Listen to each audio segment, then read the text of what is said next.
Elwood, John Johnson here. I love that video. Thank you very much.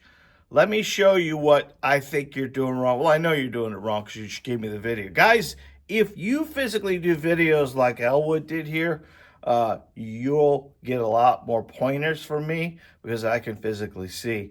If you watch this video,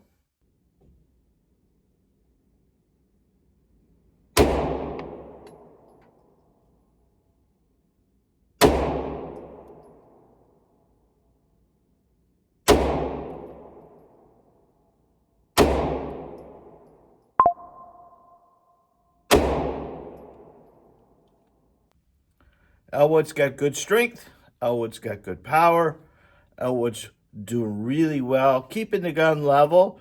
But if you notice one thing that Elwood is doing, and I'm going to show you right here with the still, look here. You can actually see his back of his hands are open.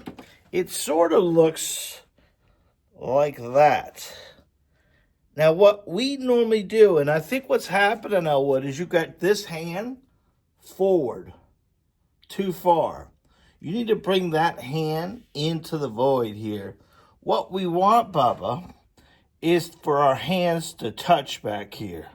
What's going on is you're opening this hand and you've got this hand, and if you look at the video, you've got a wide gap there. And if you wide gap it, Bubba, you're gonna get that low and left, right? But if you bring your hands back in, make that puzzle piece, guys, right there. Make that puzzle piece. You're going to get more power. And what this does, Elwood, is it brings your chest involved. When we drive this pistol out, you got plenty of power. You can see the gun's not moving, but you're losing power by not closing your hands on the back of the firearm.